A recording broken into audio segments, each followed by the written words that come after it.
Biden speaks, with hope and wistfulness, of decision to leave race. July 26, 2024. After 3 days of silence over his stunning decision to withdraw from the 2024 presidential race, U.S. President Joe Biden took to primetime television Tuesday to give Americans and the world an explanation in a speech that was at times hopeful, at times determined, and at times wistful. Biden spoke of his 5 decades in public office, touted his presidential records of domestic and political achievements, but then called for energetic new leadership to face tomorrow's challenges. "I revere this office," said Biden, his hands resting on the glossy, hulking Resolute desk, the gold brocade drapes of the Oval Office framing his sloping shoulders. "But I love my country more." Watch related video. Nothing can come in the way of saving our democracy," he said. "That includes our personal ambition. So, I decided that the best way forward is to pass the torch to a new generation. It's the best way to unite our nation. You know, there is a time and a place for long years of experience in public life.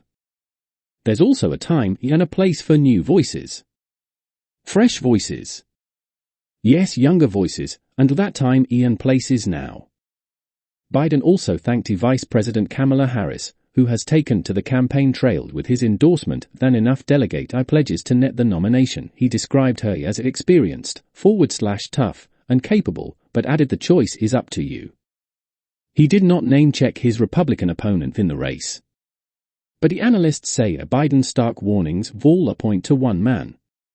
He talked about polarization, said Jennifer Mercica, a professor of communication and journalism at Texas A&M University. He talked about violence and political violence. Those are all things that harken back to Donald Trump and his presidency. He talked about the threats facing the nation when he first took office, January 2021. And so that was certainly about Donald Trump.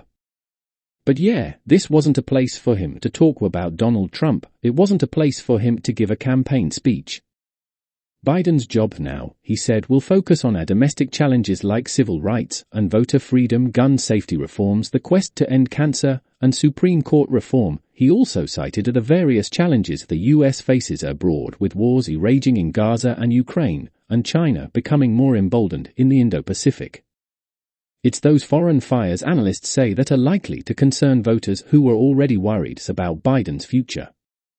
That's really the concern I think people will have, which is, how does a lame duck president deal with foreign policy crises, said Thomas Schwartz, a history professor at Vanderbilt University. That question may be answered as soon as Thursday, when Israeli Prime Minister Benjamin Netanyahu visits the White House, in what administration officials told reporters Wednesday is an attempt to stitch up the first phase of a longer ceasefire deal that will end the brutal 9-month conflict in Gaza. In a sign that foreign leaders may be hedging their bets in this American election cycle, the Israeli leader is also holding 2 other meetings, while in the U.S. with Harris and Trump. But for the final act of this presidency, Joe Biden remains the protagonist on America's biggest stage.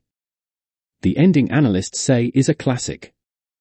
What has stopped Joe Biden is the thing that has stopped every human being since the beginning of time, and that is, we age, said Jim Kessler, Executive Vice President for Policy at the policy research firm Third Way. And it got to the point where I feel he could do the job, but he couldn't convince the American people that he could do the job.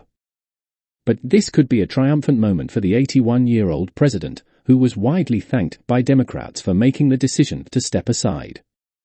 In some ways, Kessler said, he's like an athlete that is going to make the Hall of Fame and is retiring, and gets the cheer yes from the crowds finally for a long, 50-year, tremendous career.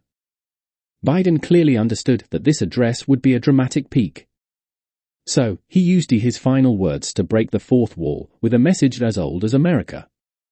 The great thing about America, he said, is here. Kings and dictators do not rule, the people do. The history is in your hands. The power is in your hands. The idea of America lies in your hands.